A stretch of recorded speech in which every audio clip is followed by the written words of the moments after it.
খাও, শাক খাও, শাক খাও।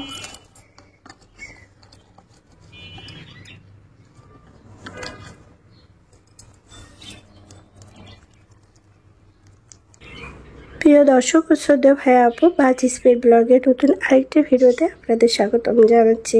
আশা করছি আপনারা সকলে ভালো আছেন।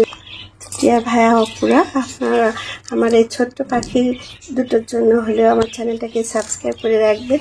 আপনাদেরকে যে দেখিয়েছিলাম আমি বাসায় পাখির খাবারগুলা দিয়ে যে দানাগুলো ওরা ফেলে দেয়, সেই দানাগুলা দিয়ে আমি এদের ঘাস তৈরি করি। আর এই পাখিটার পায়ে ব্যথা হয়েছিল, তো আমি ওদেরকে এখানে রেখেছিলাম। ওর মার কাছে যেতে পারছিল না, নিজে খেতে পারছিল না, তো ওকে আমি আলাদা করে একটা ছোট খাঁচায় রেখেছি। তো মাশাআল্লাহ এখন সে একটু বড় হয়েছে। আর দেখুন আমি যে ঘাস লাগিয়েছিলাম, বড় পাখিগুলোর সাথে দিলে ওরা ওদের সাথে যুদ্ধ করে খেয়ে শেষ করতে পারে না, তো এদেরকে আমি একটু আলাদাভাবেই টেক কেয়ার করি। মাশাআল্লাহ দেখুন ওরা আমার ছোট্ট ছোট্ট দুটো পাখি, ওদের সাথে আমি খেলা করি, ওরা আমার সাথে খেলা করে। দেখুন উঠো মা, উঠো উঠো। দেখুন ওদের সাথে আমার এভাবে খেলতে খুব পছন্দ করে। তো সারাদিনে আমি একটা টাইম ওদের সাথে খেলা করি, ওরা আমার সাথে খেলতে পছন্দ করে। আসো আসো, দেখছেন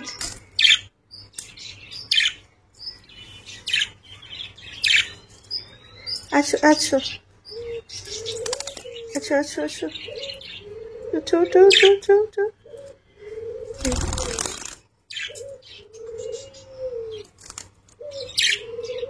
যাও খাঁচার মধ্যে যাও, যাবে না তো? শাক খাও, শাক খাও।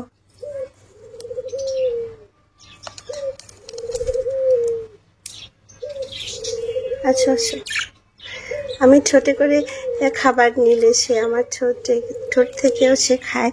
মাশাআল্লাহ সে আমার অনেক কিউট বাচ্চা। আচ্ছা আচ্ছা আচ্ছা আচ্ছা আচ্ছা। ভিউয়ার্স, আপনাদের কাছে আমার ছোট্ট অনুরোধ থাকবে, আপনারা আমার চ্যানেলটাকে সাবস্ক্রাইব করে রাখবেন, আমি যেন আমার পাখিদের ভিডিও নিয়মিত আপনাদের সাথে শেয়ার করতে পারি। আর এখানে আমি দুটো ফুলের গাছ লাগিয়েছি। এটা ফুলের গাছ, আর সন্ধ্যা মালতী, খুব সুন্দর লাগে ফুলগুলা, সন্ধ্যাবেলা ফুল ফুটে থাকে। আর এই যে ঘাসগুলো দিয়েছি ওরা খাচ্ছে, এরকম আমি ওদের জন্য ঘাস লাগিয়ে রাখি। আর এটা ওদের কাছে খেতে খুব ভালো লাগে। পাখিরা যখন গোসল করতে চায় না, পানির মধ্যে কয়েকটা ঘাস দিয়ে দিলে ওরা গোসল করে নেয়।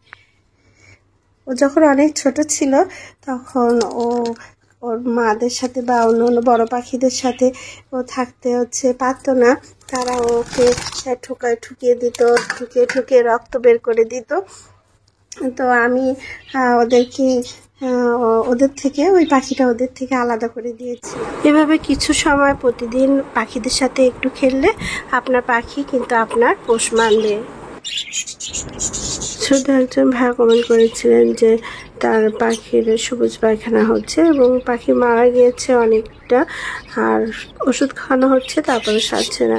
তো আমি আপনাদের সাথে একটা কথা আগে থেকে বলি যে আমি আজ পর্যন্ত কিন্তু আমার পাখিদের আমি কখনো ওষুধ খাওয়াইনি, একটু সাবধান থাকি এবং পরিষ্কার পরিচ্ছন্ন রাখতে চেষ্টা করি। আর সবুজ পায়খানাটা হলো অপরিষ্কার অপরিচ্ছন্নতা, তারপর অনেক সময় দেখা যায় কি শাক খাওয়ালে এটা হয়ে থাকে। তো প্রথমে আমাদের যেটা করতে হবে যে পাখিরা যেন অসুস্থ হওয়ার আগে যে কারণে অসুস্থ হয় সেটা থেকে আমরা সাবধান থাকব।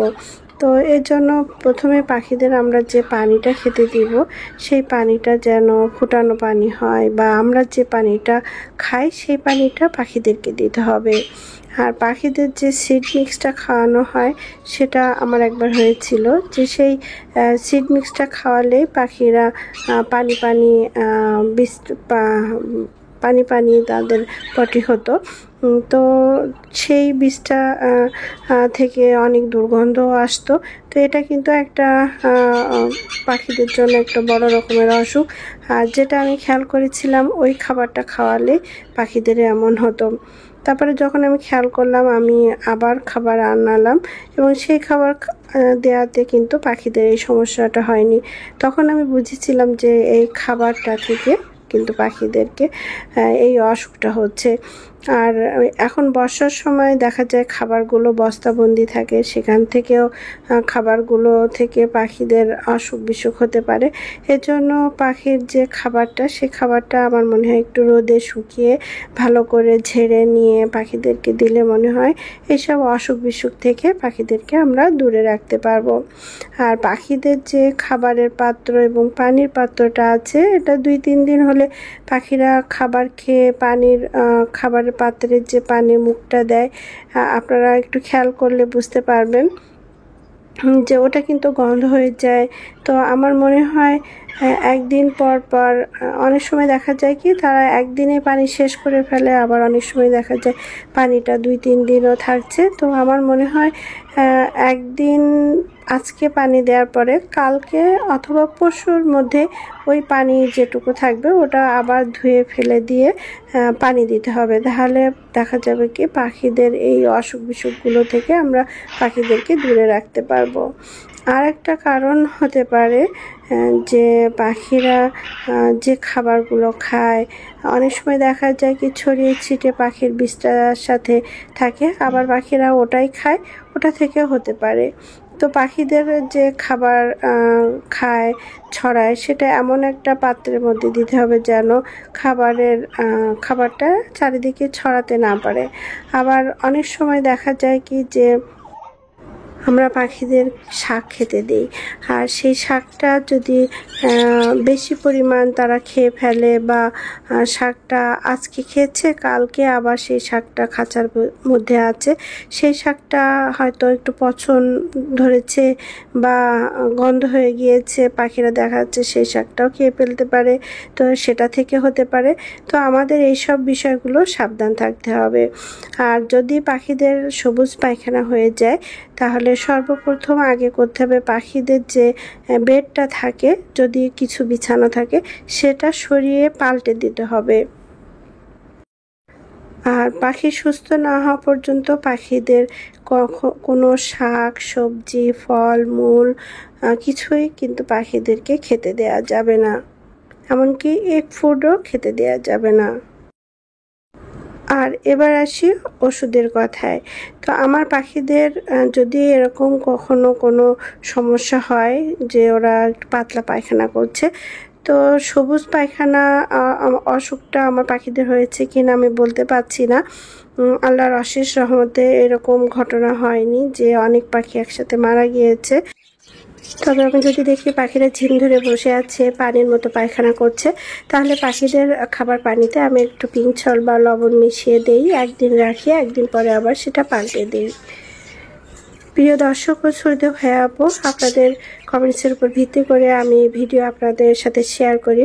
আপনাদের কোনো প্রশ্ন থাকলে সমস্যা থাকলে কাইন্ডলি কমেন্টস করে জানাতে পারেন, আমি চেষ্টা করব আমার অভিজ্ঞতা থেকে রিপ্লাই দিতে। আর আমি কমেন্টসে রিপ্লাই করে থাকি, ভিডিও ও দেই, এই কারণে অনেক সময় দেখা যায় নেটের কারণে কমেন্টস হয়তো ঠিকমতো রিপ্লাইটা হয়তো কমেন্টসে যাচ্ছে না, তো সেজন্য আমি ভিডিওর মাধ্যমে আপনাদের দেখাতে চেষ্টা করি কমেন্টসের রিপ্লাইগুলো। প্রিয় ভিউয়ার্স, আমাকে সাপোর্ট করার জন্য এবং আমার সাথে থাকার জন্য আন্তরিক ধন্যবাদ জানাচ্ছি।